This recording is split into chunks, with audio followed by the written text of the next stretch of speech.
Bonsoir à tous et merci de nous rejoindre dans l'info continue ce mardi 28 juillet 2026. On tente ce soir de regarder vers l'avenir sur le septennat du président Romuald Wadagni. 7 ans de magistère teinté d'engagement et surtout de promesses pour changer bien de choses dans le quotidien et le vécu des Béninois. Le rêve est grand et les attentes nombreuses dans le rang des populations qui voient le futur sous plusieurs couleurs. L'on se demande alors sous quel prisme envisager l'avenir sur les 7 prochaines années. Eh bien, on met le couvert ce soir pour zoomer sur les aspects qui semblent préoccuper la majorité de nos concitoyens. En plateau, Delphin Gangana. Delphin Gangana, bonsoir. Bonsoir, M. Wahab. Bonsoir, mon cher Tigino, et bonsoir aux téléspectateurs. Paul Anodigueno, bonsoir. Oui, bonsoir à tout le monde et bonsoir à vous qui nous regardez. Alors, je vous fais la toute première question. Quelle lecture faites-vous, je dirais, du démarrage de ce septennat, le septennat sur le président Romuald Wadagni? Ça fait pratiquement 2 mois déjà, si on tient compte du fait que c'est le 24 mai dernier qu'il est rentré officiellement en fonction. Oui, il faut dire que tous les regards sont braqués sur le président Wadagni parce que, vu tout ce que son prédécesseur a eu à faire dans le pays et donc, vu également les conditions dans lesquelles il est accédé au pouvoir, tous les regards donc sont braqués sur lui. Et pour ne pas dire que ces moindres gestes sont scrutés, donc on essaie de décortiquer chaque geste qu'il fait. Mais il faut noter quand même qu'il a très bien commencé parce qu'on a vu très rapidement les premières actions qu'il a entreprises, notamment la gratuité donc pour les filles au niveau du secondaire. On a noté également le fait qu'il a instauré la prise en charge gratuite d'urgence pour les urgences sanitaires et autres. Donc, ce sont des mesures très populaires, très populistes également. Ce sont des mesures qui touchent presque la plupart des Béninois. On note également le fait qu'il a instauré, le fait qu'il va octroyer quelques primes au niveau donc des cotonculteurs, du soja. Les acteurs du monde agricole. Voilà, du monde agricole. Ça veut dire que donc, ce sont des actions vraiment qui ont fait beaucoup de bruit. Je pense qu'on en a parlé ici il y a quelques moments. Oui. Mais également, on note quand même qu'il a fait beaucoup de déplacements. On voit un peu, hein, c'est comme, enfin, beaucoup ont tendance à dire aujourd'hui que c'est un peu du Yahi Boni bis. D'accord. Puisque c'est un président qui est tout le temps en mouvement. Oui. Et également, on a vu également beaucoup de sommités qui sont venus ici à Cotonou. Et puis la dernière, c'est le président du groupe Dangote, donc Aliko Dangote, reçu aujourd'hui. Aujourd'hui, à travers les images que nous avons vues dans l'émission. Voilà, donc par le président de la République. Donc tout ça inaugure quand même de bons signes. Donc on espère vraiment que les promesses finiront, enfin les fruits vont finir donc par donner la pointe des frères, parce que quand vous voyez un peu les premiers pas donnés donc par le président de la République, en tout cas, on garde beaucoup espoir que beaucoup de choses. Septennat de tous les espoirs. Oui, et septennat de tous les espoirs, parce que il faut déjà commencer par dire, pour avoir été ministre d'État chargé de l'économie et des finances et de la coopération, et avait servi pendant 10 ans sous le régime de Patrice Talon, qui a engagé beaucoup de réformes. Et pour avoir été même un homme des réformes, parce qu'il avait participé, il était au cœur des réformes, et a cédé au pouvoir dans un environnement politique presque apaisé, parce que vous allez constater que même pour son élection, c'était pratiquement l'unanimité. Et puis il a même commencé son règne toujours sous cette couverture, c'est-à-dire cet environnement politique vraiment apaisé, et que d'ici peu, il y aura même encore un chapeau politique qui va gérer beaucoup plus les tensions politiques. Je me dis, oui, son gouvernance, mais sa gouvernance, ça a bien démarré. Et ce qu'on peut attendre de ça, c'est que oui, ce serait la continuité, c'est-à-dire une rigueur, c'est-à-dire la transformation et l'équité. Donc, c'est un peu ça. Et ça se voit et ça se sent. Donc, peut-être qu'au cours du débat. D'accord. Alors, comment se donner les moyens d'un septennat réussi, puisque c'est ça l'ambition du président lui-même, c'est également ça les attentes des populations. Comment on fait pour que toutes ces nombreuses promesses, tous ces déplacements dont vous avez parlé, n'est-ce pas, puissent avoir des effets, des retombées sur les populations? Alors, en résumé, je vous reprends la question. Comment se donner les moyens d'un septennat réussi? Non, moi, je pense que l'un des chantiers phares, vraiment, sur lesquels le Béninois attend beaucoup le président, c'est d'abord la justice sociale. D'accord. Vous voyez, parce que vous avez beau tout faire, hein, si les gens ne se sentent pas à l'aise, si les gens ne se sentent pas bien concernés, vous avez beau faire, beaucoup auront le sentiment que vous avez travaillé pour vous-même. Donc, on attend beaucoup le président sur ce chantier-là. Et là, il pourra réellement... Sur le chantier, comme vous avez dit, la justice sociale. D'accord. La justice sociale, c'est vraiment très important. Et c'est même le gage, comme vous l'avez dit, de réussite de son septennat. L'autre chose... Sur le plan économique, je n'ai pas trop peur pour le président de la République parce que je pense que... Vous le voyez bien dans son mari. Oui, Delphin a déjà même décliné son CV tout à l'heure. Donc, je n'ai pas trop peur qu'il puisse échouer sur ce plan-là, surtout quand vous lisez un peu son projet de société où c'est quand même bien défini, où il voulait avoir des pôles au niveau de chaque département. Je pense que il suffit juste qu'il réussisse à le mettre en œuvre. Je n'ai pas trop peur vraiment sur ce côté-là. Donc, de l'autre côté aussi, il y a quand même cette question-là épineuse des détenus, des exilés. Bon, l'autre a dit la dernière fois, la ministre conseillère qui a dit la dernière fois que cette question est déjà résolue.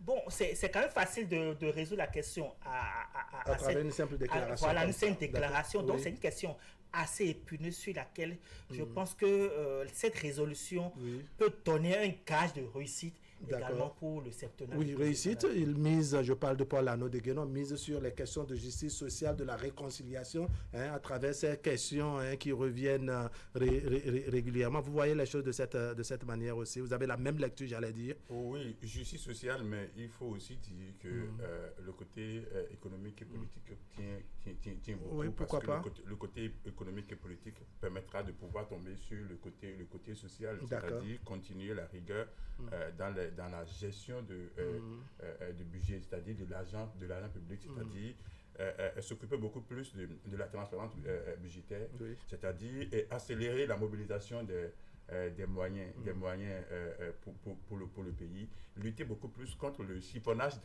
des biens publics. Je pense que oui, il avait déjà commencé et il va encore accélérer parce que avant on allait payer directement à la SBE, mais aujourd'hui vous allez payer par votre téléphone. Donc, c'est-à-dire la dématérialisation de beaucoup de choses, histoire de pouvoir fermer les vannes du siphonnage, de la corruption et tout ce qui va avec. L'autre chose, un peu comme Arnaud est en train de le dire, parce que la justice sociale, et puis autre chose, c'est que ce sont des choses qui vont de pair. Parce que si vous emmagasinez, vous amassez vraiment la richesse, il faut que cela soit senti. Que cela soit partagé en quelque sorte. Un peu comme quelqu'un dit, la prospérité partagée. Donc il faut que les gens sentent que on a cette prospérité, on a cette richesse. On a serré la ceinture pendant 10 ans. Et puis donc aujourd'hui on est en train de desserrer. C'est vrai que ça a démarré, comme il a dit, par...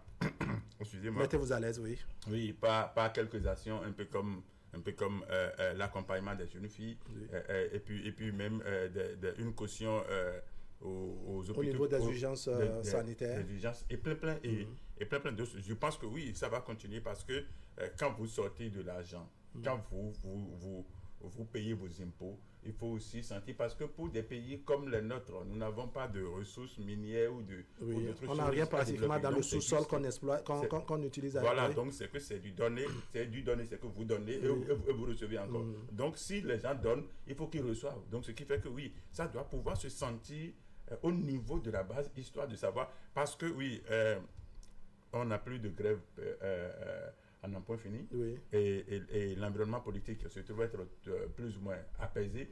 Mais donc si dans cet environnement vous ne donnez pas le meilleur à la population, c'est comme si on a fait tout ça. On a mangé au niveau du petit cercle, comme le disait Paul Arnaud de Guénon. Alors comment on fait l'ajonction de tout cela? Il faut travailler, n'est-ce pas, à renforcer le tissu social, le volet économique, les volets réformes politiques. Tout à l'heure, vous parlez de justice sociale. Comment on arrive à faire l'ajonction de tout cela? Parce que nous parlons, pour ne pas dire, nous envisageons tous, le chef de l'État et ses concitoyens, on envisage tous, doit dire, la réussite de ce septennat. Comment on fait l'ajonction?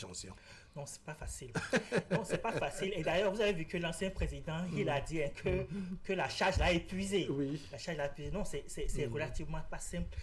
Mais par contre, C'est pour ça que c'est toujours envisagé, souhaité d'avoir un président jeune qui a encore la force, la fougue de réussir, l'ambition de réussir. Et c'est ce que nous lisons donc à travers le président Wade Ayin, où était déjà d'une certaine expérience notable, non contestable. Donc il a quand même acquis l'expérience pour la chose. Mais de la même manière, quand vous notez encore ses premières actions, vous sentez quand même cette volonté vraiment de construire les choses. Et mieux, vous avez entendu la déclaration de son ministre de l'économie et des finances, en tout cas tout l'arsenal, que ce soit les ministres délégués et autres, dans leur prise de fonction, leur priorité, c'est comment faire pour que la croissance puisse être sentie dans le portefeuille de tous les Béninois.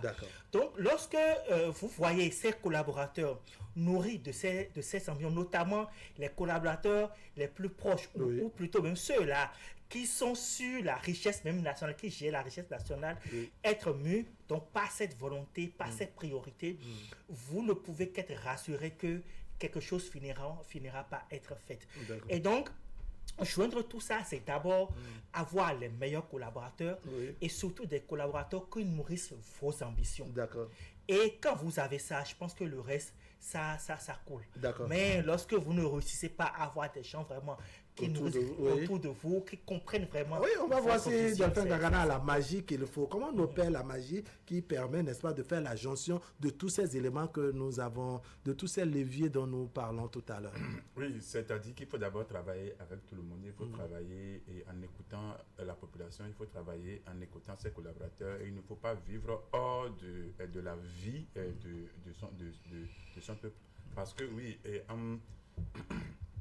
en réorganisant les finances, en mobilisant les ressources, en organisant... Parce que regardez, le conseil de ministres est passé mensuel. Quand le conseil de ministres est passé mensuel, c'est pour vraiment ne plus trop dépenser. C'est-à-dire, on veut vraiment économiser. Mais quand vous économisez, il faut que cela sert quand même à quelque chose. L'autre chose est que, oui, les centrales syndicales ne font plus du bruit, mais il ne faut pas les laisser dans la précarité. Il ne faut pas les laisser commencer par dire on en a besoin avant qu'on ne pense. Donc, c'est-à-dire dans l'anticipation.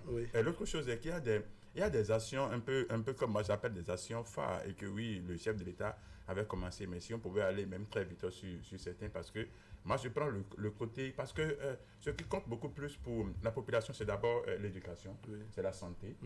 Et le reste, c'est la sécurité. Parce que si les gens sont en bonne santé, si les gens, c'est-à-dire, ont une sécurité, c'est-à-dire on sait que oui, je peux sortir de chez moi, aller et revenir, oui, c'est vrai que la sécurité aussi, il y a la construction des infrastructures, mais la sécurité dont je parle, c'est beaucoup plus, oui, on est dans une tranquillité, on est sûr de pouvoir trouver à manger, on est sûr de pouvoir envoyer les enfants à l'école et de s'occuper de sa santé. C'est pour ça, moi je dis, le décret 2025-672 du 29 octobre 2025 qui parle de l'assurance maladie obligatoire et qui est un truc, moi je dis, capital pour tout le Bénin, parce que si vous avez la capacité d'aller vous faire soigner, si vous avez la possibilité d'aller vous faire soigner et dire, ok, ce n'est pas parce que je n'ai pas de l'argent que je suis malade et je reste à la maison, c'est que c'est une population en santé. Une population en santé, c'est le développement du pays qui prend un coup positif, parce que être en santé, c'est pouvoir vaquer à ses occupations.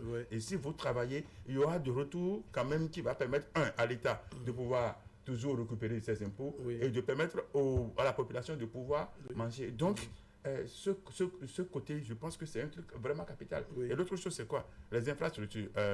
Nous allons faire une parenthèse qui vous souviennent qu'il y a, je crois, 3 semaines, on avait assisté à un truc au niveau de pont de Djonou, et qui avait mis le pays en difficulté, même si c'est une semaine, économiquement, on a senti.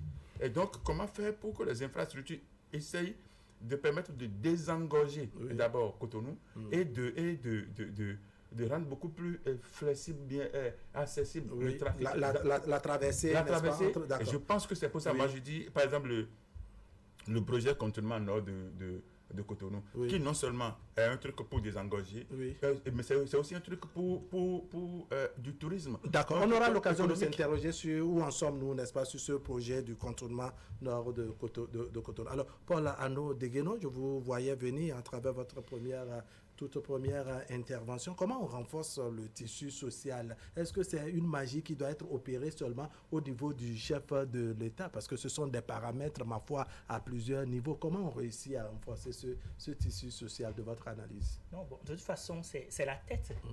C'est la tête qui donne l'orientation. Et le poisson pourrit par la tête, dit-on. Vous voyez, donc, c'est avant tout le président de la République qui a été élu, qui a été mandaté et qui est payé justement pour ça. Et comment le fait? C'est déjà faire en sorte que la justice soit juste. Soit plus ou moins équitable. Vous voyez, je me rappelais que pendant le mandat du président Patrice Talon, l'une de ses premières décisions, c'était d'interdire tout ce qui est gyrophare, où les gens prenaient l'essence interdite. Vous voyez, ces genres de décisions, ça impacte. Et ça montre que non, que sur la sécurité. Ça crée une certaine discipline dans nos rues, n'est-ce pas, et dans le comportement même de certaines autorités et personnalités du pays. Et quand vous assistez à une de ces scènes, vous avez l'impression qu'il y a des gens qui sont au-dessus de la République et d'autres qui sont des subalternes. Vous voyez, donc ça fait partie des choses importantes. Deuxième chose aussi, c'est que le président dit d'abord, donc, renforcer la justice pour que quand le citoyen va devant le tribunal, qu'il ait vraiment le sentiment que la décision qui a été prise est plus ou moins juste et correcte. Donc, renforcer vraiment cela. Et puis, faire en sorte, je l'ai déjà dit tantôt, faire en sorte que la croissance ne bénéficie pas qu'à quelques-uns. Que la croissance, que le citoyen... Que ça soit réparti. Que ça soit réparti. Parce que, le point, vous voyez, l'impôt est équitablement réparti. Tout le monde paie l'impôt. Ou même mieux, c'est ceux-là qui ne bénéficient pas réellement de la croissance, ce sont ceux-là même qu'on impose de payer davantage d'impôts. Donc il faudrait qu'en retour également, que ceux-là aient le sentiment que c'est déjà payé les impôts, mais quand même l'État, enfin cet impôt-là, cette cotisation commune a servi vraiment au bien-être de chacun. Vous voyez, et puis bon, le bon usage donc de la contribution des citoyens, parce que oui, si tant est que l'État doit faire quelque chose, les citoyens également qui attendent beaucoup doivent apporter leur contribution. Il faut en retour que la contribution de ces citoyens soit utilisée à bon escient, n'est-ce pas, Delphin Gangana? Et c'est pour ça, on parle de la décentralisation. C'est pour ça, ce n'est pas seulement le chef de l'État qui est appelé à tout faire. Il peut être à tous les endroits, à tous les niveaux. Et c'est pour ça le Bénin a opté pour la décentralisation, histoire de pouvoir rapprocher la gestion de la population. Je vous dis, le président, lui, il est certainement à Cotonou. Il fait le tour c'est pas de beaucoup de localités, mais il ne peut pas passer dans toutes les localités. Mais les maires, nos chefs de la collectivité territoriale devraient aussi, être à l'écoute de la population, être aux côtés de la population et être maintenant vraiment des porte-parole de la population. Et ce sont même eux qui devraient beaucoup plus prendre à charge la vie de la population. Je vous donne un exemple. Je caricature. Par exemple, je dis, le chef de l'État à Cotonou, lui n'est pas derrière Gazoduc, il n'est pas à Gazoduc. Donc c'est quand il aura envie d'aller visiter Gazoduc qu'il ira visiter Gazoduc. Mais le maire de Calavi est à Calavi. Aller à Gazoduc ne sera pas difficile pour lui. Mais je dis... Lui aussi, là, ses relais qui sont ses chefs quartiers. Et je dis, je prends un exemple. Je n'ai pas envie de dire au chef de l'État de faire un tour à Gazoduc. Mais s'il devrait faire un tour à Gazoduc, je vais lui dire, ok, quand il quitte Cotonou, arriver au carrefour Tapé, de prendre pas la voie tout droit pour tomber sur le carrefour Reto et aller à Gazoduc, ou de prendre pas carrefour Pota, tomber sur carrefour Tokan et prendre pas la voie et aller à Gazoduc. Vous allez comprendre que oui, la population a besoin d'être écoutée, mais écoutée par qui? Pas seulement par le chef de l'État, mais il y a des autorités. Il y a des répondants qui doivent se montrer disponibles, qui doivent se montrer à l'écoute. Si la décentralisation devrait fonctionner comme ça devrait fonctionner, c'est que ce sont les maires qui devraient se rendre compte de ce que toutes ces trois voies sont pratiquement impraticables et ne donnent pour nous faciliter à la population de se déplacer. Est-ce que de façon... Oui, de façon, je sais que dans tous les cas, vous savez qu'aujourd'hui, notre décentralisation telle qu'elle est, bon, enfin, on a, pour moi, on a comme un semblant de décentralisation. Vous savez qu'aujourd'hui, les maires ne sont maires que presque par le nom. Non. Donc, non, je ne pense pas que les maires puissent faire quelque chose dans cette affaire-là. Le président, il est là. Et puis, le système est tellement rigide aujourd'hui, au point même où on a créé cette coalition du Grand Nokoué où tout est centralisé. Toutes les décisions aujourd'hui, toutes les grandes décisions qui impactent la population, les maires vont dans une très très moindre mesure. Mais est-ce qu'avec le modèle que pose le président de la République, le président Romuald Wade Aignan, quand on suit, je dirais, la déclinaison de son projet de société, n'est-ce pas, mais d'ailleurs on propose en Conseil des ministres la façon dont les choses seront réglées de façon cyclique, pour ne pas dire de façon tournante, est-ce que ça ne permet pas de dématérialiser les choses de façon beaucoup plus concrète, c'est-à-dire que chacun puisse faire son travail, ne serait-ce que le travail de compte rendu, afin que qui de droit puisse s'en servir et agir comme cela se doit? Bon, ce qui est sûr, les structures ne sont pas encore prises, mais je suis presque sûr que le président de la République va encore créer une certaine, je ne sais pas si c'est pas agence, va créer certaines structures qui va gérer, mais vous allez voir que les maires vont être toujours relégués pratiquement à leur portion congrue. Non, soyez sûr. Sinon, même cette proposition que le président a fait, quand j'ai lu, bon, je n'ai pas vu qu'on va réellement associer, par exemple, les préfets, les maires. Je le parle comme ça, c'est juste des analyses. Je n'ai pas dit que ça va être comme ça, hein, vous voyez peu. Mais je ne pense pas. J'ai comme l'impression toujours que le président de la République va créer une structure, ou bien va nommer des personnes qui seront en charge de ça pour le rendre compte. D'accord. Pour le rendre compte. À la limite, alors, s'ils font le compte rendu s'ils vont, je dirais, dans les différentes localités, de manière à ce que les problèmes qui se posent à ces localités soient remontés, c'est dire qu'on finira par trouver de solutions. Est-ce que ce n'est même pas ce qui est souhaité? Mais regardez la structure aujourd'hui. Est-ce que ce n'est pas ce qui est souhaité? Il y a les directions départementales de développement, il y a énormément de structures. Parfois même qui concurrencent même les maires sur le terrain. Donc, qui font pratiquement parfois même le travail des parce que reprenez infrastructure, ils ont des directions départementales, des directions communales si je m'abuse. Prenons les ministères de développement. Ils ont également des agences. Vous prenez au niveau de l'agriculture, c'est pareil. Donc, ils font déjà ce travail pour remonter au président, tout ça, ils ont les informations. Et parfois, ils n'ont même pas besoin de maire. À la limite, parce que je ne sais pas si vous avez déjà assisté une fois au conseil communal et tout, vous allez voir qu'il y a une fois comme ça, j'avais assisté à un conseil communal où, bon, le maire informait les conseillers que l'administration centrale a demandé qu'il veut faire telle chose. L'administration a décidé elle veut faire elle veut construire telle chose dans leur localité et voudrait donc que la mairie lui trouve des terres. Ça veut dire quoi? Que le gouvernement n'a pas demandé l'avis de la mairie avant de prendre sa décision.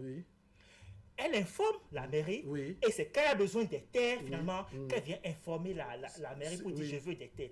Alors que c'était censé être une décision beaucoup plus... Enfin, c'est au maire de dire nous avons besoin de ci, nous avons besoin de ça. Est-ce que l'État central doit forcément attendre qu'un maire vienne poser le problème alors que l'État central avait peut-être ça dans ses projets, dans son projet? C'est pour ça qu'il dit qu'aujourd'hui, quand vous lisez à travers les lignes, le pouvoir est centralisé et les grandes décisions sont prises par le pouvoir central et les maires aujourd'hui, leur capacité, leur pouvoir est tellement faible et tellement minime qu'aujourd'hui, moi, dans mes analyses, je ne les compte presque pas. D'accord. Parce que leur pouvoir... Bon, c'est votre façon de voir les choses, on va vous concéder cela. Alors, Delphin Gangana, je vous sens vouloir réagir après ce développement de Paul Arnaud Deguenon. Oui, bon, je ne suis pas d'accord avec Arnaud Deguenon quand il dit que les maires ne servent plus à grandes choses. Non, ils servent à beaucoup de choses, ça c'est clair. Il y a la politique générale et la mairie a la politique communale. Et c'est ce qui fait qu'il y a un plan communal.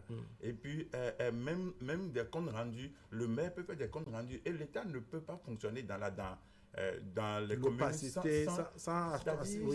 du tout associer les maires. Ce n'est pas faisable. Donc, moi je dis il faut quand même quelque chose. Et l'autre chose, c'est quoi? Parce que le plan communal, c'est un plan qui a été décidé par les conseillers à la base. Le budget communal se trouve être voté chaque année. Et donc, vous savez de quoi vous avez besoin. C'est vrai qu'il y a des travaux que les communes ne peuvent pas faire parce relevant de leur, ressources et de charges. Mais il y a des choses que vous devrez... Ce que je ne dis pas, que c'est la mairie de construire toutes les voies. Oui. Mais il y a la mairie peut rendre compte de ce qu'une voie chez lui, n'est-ce pas, à quelle difficulté. Oui. Et même remblayer ou même juste renforcer un tout petit peu. Oui. La mairie peut même déjà anticiper sur certaines choses. Oui. Je vous dis, par exemple, attendez.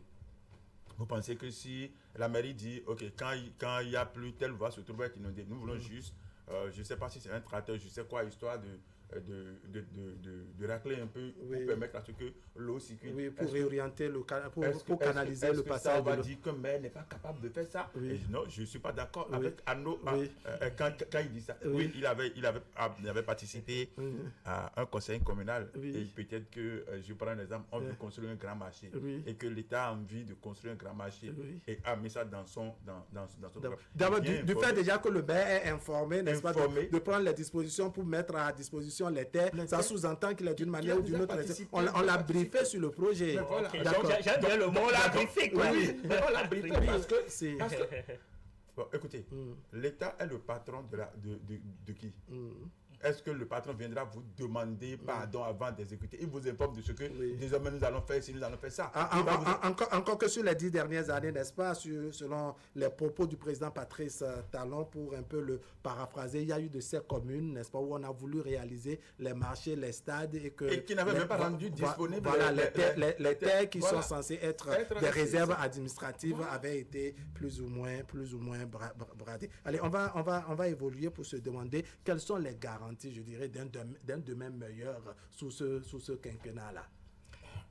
Garantie, c'est quand même trop demandé, parce que garantie, non, moi je ne vois pas trop de garanties, je vois plutôt des espoirs. D'accord. Des espoirs que le meilleur auquel nous rêvons tous peut, même si on ne l'atteint pas, on pourrait quand même s'en approcher un tout petit peu. Un tout petit peu. Peut-on au moins considérer que sous ce régime, n'est-ce pas, on nous a fait rêver à travers le projet de société, les déclarations d'investiture du président de la République aussi? Bon, et je pense qu'on avait déjà critiqué un peu ce projet. Moi, j'avais dit que je n'avais pas trouvé l'effet waouh. Vous vous rappelez, j'avais pas trouvé l'effet waouh. J'avais juste eu le sentiment que le président a été un peu timoré, un peu timide, vraiment dans son élan de présentation. On n'a pas trop osé. Non, voilà, on n'a pas senti oser réellement. Peut-être que dans les actions, finalement, il le ferait, mais en tout cas, vous lisez son projet de société, on n'a pas senti cela. Mais par contre, on sent quand même cette envie de bien faire les choses, notamment par rapport à la numérisation. On sent que le président veut vraiment aller très très loin, et notamment quand on voit un peu le ministère dédié à l'intelligence artificielle, vous voyez que on sent vraiment cette grande ambition de faire du Bénin un grand carrefour numérique dans le pays. Donc, on peut vraiment garder espoir, notamment par rapport, comme je l'ai dit, à certaines actions qui sont prises dans cette envie de rendre le Bénin très crédible, notamment à l'international. Je l'avais déjà dit aussi que sur le plan économique, je n'ai pas trop peur par rapport à la rigueur économique, parce que quand vous voyez les têtes qui sont là, c'est les gens qui ont déjà l'action, donc je ne pense pas que franchement, donc je n'ai pas trop peur dans ce sens-là. Il y aura toute cette rigueur, il y aura vraiment la transparence budgétaire, ça ne va pas nous faire défaut. Donc c'est sur les autres plans, les autres côtés que j'attends le président. Et surtout, vous voyez, aujourd'hui, quand on prend l'ancien régime, on parle d'infrastructures. Routières. Vous voyez, on parle de la route des pêches. J'attends vraiment le président Wadaye. Je suis impatient de voir sur quel côté il aura sa marque à proprement parler. Qu'est-ce qui va le singulariser? Exactement. Vraiment, je suis tellement impatient. Vous voyez un demain meilleur, n'est-ce pas, sur ce quinquennat, sur ce septennat plutôt? Oui, un demain meilleur. On avait commencé par le dire. Si vous voyez la qualité, la compétence ou bien les compétences de celui qui est là maintenant, c'est-à-dire sa maîtrise de la situation, de la situation et l'environnement politique apaisé dans lequel nous sommes, et surtout la création la création de la photo d'une grande personne désormais dans notre pays, c'est-à-dire la création du Sénat, qui a fait une dépolitisation systématique de tous les leaders qui en temps avaient des positions de clivage tellement trop poussées et qui nourrissaient les tensions politiques. Une fois qu'on les a dépolitisés, qu'on les a mis ensemble, fera que oui, il y aura une bonne gestion de nos... Parce que ce qui inhibe, ce qui dérange beaucoup plus l'évolution des chefs d'État ou des actions, c'est les guéguerres politiques. Et donc, si on arrive déjà à avoir une unanimité autour de ça. Et que ceux qui pouvaient nourrir ces guéguerres se trouvent être ensemble pour mieux gérer. Je pense que oui. C'est comme si on arrive à les contenir. À les contenir. Merci donc, beaucoup, Delphin permettra quand même Paul la réussite de... Merci également. Mesdames, Messieurs, ce serait tout pour aujourd'hui. Oui, septennat, effectivement. Ce serait tout pour aujourd'hui. Merci de nous avoir suivis. L'information continue sur Canal 3 Bénin. À 23h tout à l'heure, vous avez la rediffusion. Et demain, autour de 10h30. Allez, portez-vous bien.